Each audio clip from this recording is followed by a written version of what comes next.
نحمدہ و نصلی علی رسول الکریم اما بعد اعوذ باللہ من الشیطان الرجیم بسم اللہ الرحمن الرحیم قالت رسلهم افی اللہ شک فاطر السماوات والارض یدعوکم لیغفر لکم من ذنوبکم یؤخرکم الی اجل مسمی قالوا ان انتم الا بشر مثلنا تريدون ان تصدونا عما كان يعبد آباؤنا فأتونا بسلطان مبين قالت لهم رسلهم إن نحن إلا بشر مثلكم ولكن الله يمن على من يشاء من عباده وما كان لنا أن نأتيكم بسلطان إلا بإذن الله وعلى الله فليتوكل المؤمنون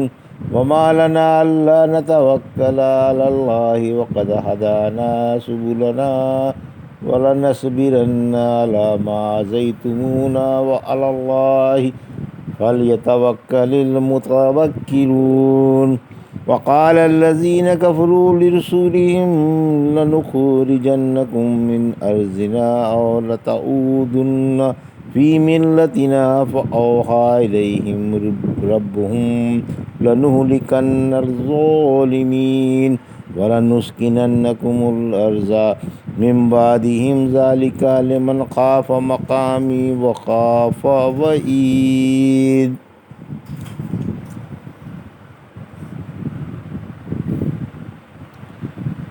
ابھی آپ نے سورہ ابراہیم کی آیت 10 سے 14 کی تلاوت سماعت فرمائی.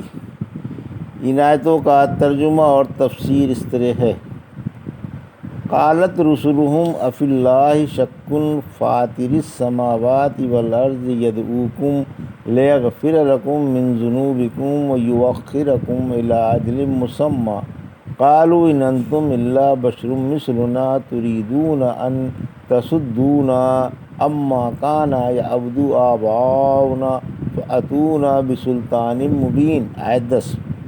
قالت لهم رسلهم إن نحن إلا بشر مثلكم ولكن الله يمن على من يشاء من عباده وما كان لنا أن نأتيكم بسلطان إلا بإذن الله وعلى الله فليتوكل المؤمنون. آیت 11. وما لنا ألا نتوكل على الله وقد هدانا سبلنا ولنصبرن على ما آذيتمونا وعلى الله فليتوكل المتوكلون. آیت 12. ترجمہ: ان کے رسولوں نے کہا، کیا تمہیں اللہ میں جو آسمان و زمین کا پیدا کرنے والا ہے شک ہے؟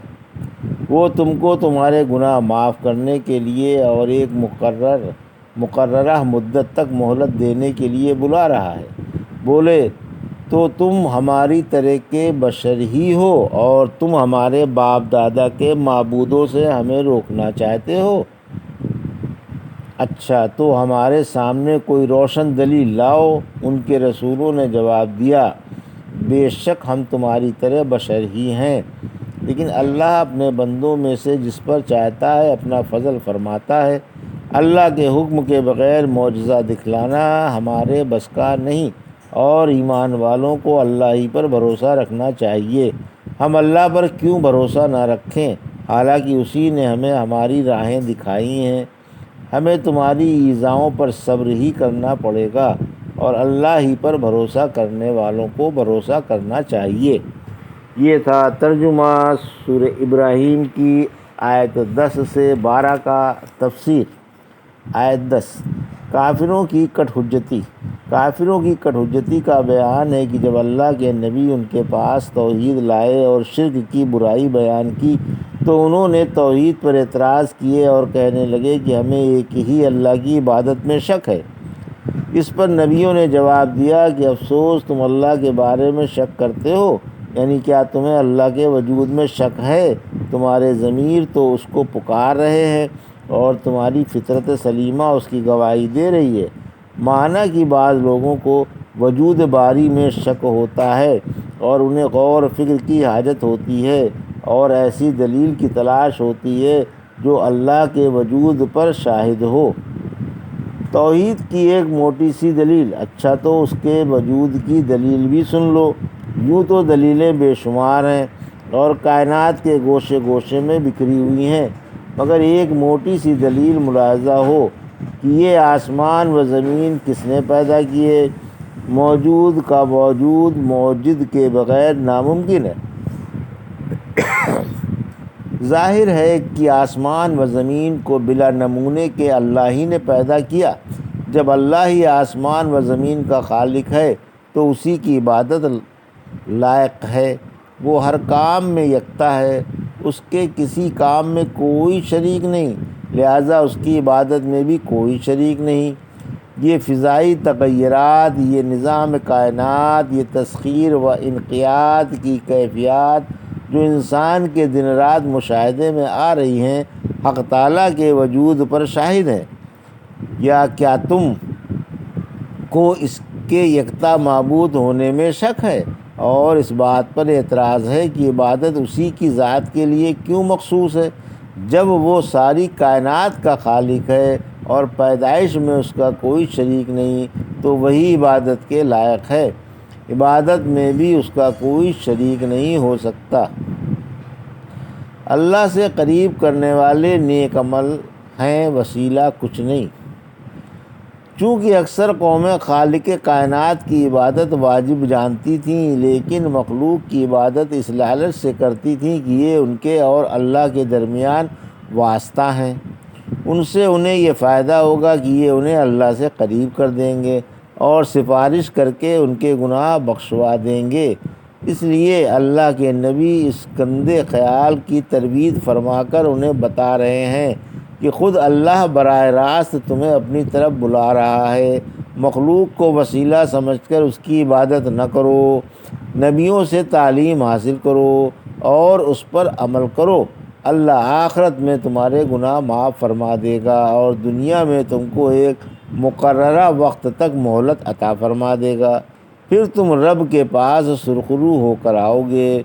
سورہ ہود کی آیت 3 میں فرمایا، اپنے رب سے اپنے گناہوں کی معافی مانگو، پھر اس سے توبہ کرو، وہ تم کو ایک مقررہ مدت تک دنیا میں اچھا فائدہ اٹھانے دے گا اور ہر فضیلت والے کو اس کی فضیلت عطا فرمائے گا۔ کافروں کا رسالت میں شک۔ پھر کافر مقام رسالت پر شک کر کے نبیوں سے جھگڑے کہ اچھا ہم اللہ کا وجود بھی مانتے ہیں اور ہمیں اس کی تنہا عبادت بھی منظور ہے، لیکن پہلے یہ تو بتاؤ کہ تم رسول کیسے ہو گئے؟ تم تو ہماری طرح ایک بشر ہو، پھر ہم تمہارے صرف کہہ دینے سے تمہیں کیسے رسول مان لیں؟ حالانکہ ہم نے اب تک کوئی معجزہ نہیں دیکھا، لہٰذا کوئی معجزہ لاؤ۔ آیت 11، نبیوں کا اقرار کہ ہم بشر ہیں۔ رسولوں نے جواب دیا کہ واقعی ہم تمہاری طرح ایک بشر ہی ہیں، لیکن اللہ کا ہم پر یہ فضل ہے کہ اس نے ہمیں رسالت عطا فرمائی ہے اور وہ اپنے بندوں میں سے جس کو چاہتا ہے اپنا فضل عطا فرماتا ہے۔ رہا معجزوں کا سوال، سو وہ اللہ کے اختیار میں ہیں۔ تم جو معجزہ مانگ رہے ہو ہم اسے ظاہر نہیں کر سکتے، ہاں اللہ سے دعا کریں گے، اگر اسے منظور ہوگا تو معجزہ بھی ظاہر ہو جائے گا۔ انبیاء معجزے لے کر آتے ہی ہیں، مگر قوم کا مطالبہ خاص معجزوں کا تھا، اس لیے انہوں نے صاف کہہ دیا کہ ہمیں اللہ کے کاموں میں دخل نہیں، اگر اسے منظور ہوگا تو وہی تمہارا مطالبہ بھی پورا فرما دے گا۔ پھر فرمایا کہ ایمان والوں کو اپنے ہر کام میں اللہ ہی پر بھروسہ رکھنا چاہیے۔ مومن کی شان صبر و توکل ہے۔ آیت 12، بھلا ہم اللہ پر کیوں نہ بھروسہ رکھیں جب کہ اس نے ہمیں سیدھی راہیں سمجھائیں؟ اب اگر تم ہمیں ایذا پہنچاؤ گے یا ہم پر لعن طعن کرو گے یا ہمیں مارو پیٹو گے یا قتل کا ارادہ کرو گے تو ہم صبر کریں گے اور بھروسہ کرنے والوں کو اللہ ہی پر بھروسہ کرنا چاہیے۔ لہذا صبر و توکل کا دامن کسی صورت میں بھی ہمارے ہاتھوں سے چھوٹنے نہ پائے گا۔ وقال الذین کفروا لرسولہم لنخرجنکم من ارضنا او لتعودن فی ملتنا فاوحی الیہم ربہم لنہلکن الظالمین، آیت 13، وَلَنُسْكِنَنَّكُمُ الْأَرْضَ مِن بَعْدِهِمْ ذَلِكَ لِمَنْ خَافَ مَقَامِي وَخَافَ وَعِیدِ، آیت 14۔ ترجمہ: کافر اپنے رسولوں سے بولے کہ ہمیں تم کو اپنے ملک سے نکالنا پڑے گا ورنہ تم پھر سے ہمارے دین میں آ جاؤ۔ پھر ان کے رب نے ان کی طرف وحی کی کہ ہم ان ظالموں کو ہلاک کر کے ہی چھوڑیں گے۔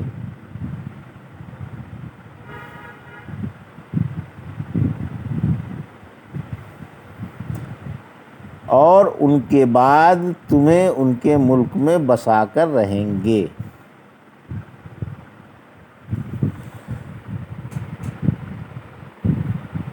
یہ تھا ترجمہ آیت 13 اور 14 کا۔ تفسیر: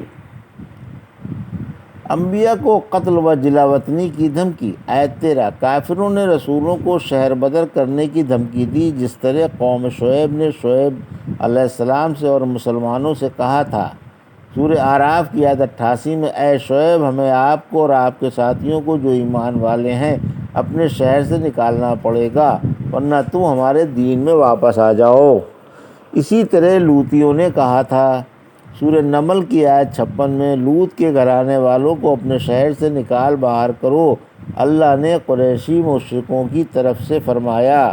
سورہ اسراء کی آیت 76 میں، یہ اس سرزمین سے آپ کے قدم اکھاڑنے والے ہی تھے تاکہ آپ کو اس سے نکال دیں، پھر آپ کو نکال کر یہ اس میں رہ بھی نہیں سکتے تھے۔ آیت 14، انبیاء کو فتح کی بشارت۔ اللہ نے اپنے نبیوں پر وحی بھیجی کہ غم نہ کرو، ہم ظالموں کو ہلاک کر کے تمہیں ان کے شہروں میں بسا دیں گے۔ سورہ صافات کی آیت 171 سے 173 میں فرمایا، یقیناً پیغمبروں کے سلسلے میں ہمارے پہلے ہی سے یہ بات طے ہو چکی ہے کہ وہی مظفر و منصور رہیں گے اور بلا شبہ ہمارا ہی لشکر غالب رہے گا۔ سورہ مجادلہ کی آیت 21 میں فرمایا، اللہ نے لکھ لیا ہے کہ میں اور میرے رسول ہی غالب رہیں گے، واقعی اللہ بڑا ہی زبردست و غالب ہے۔ یہ تھا سورہ ابراہیم کی آیت 10 سے 14 کا ترجمہ اور تفسیر جو ابھی آپ نے سماعت فرمائی۔ بارک اللہ لی و لکم فی القرآن الحکیم و نفعنی وایاکم بآیات الذکر الحکیم۔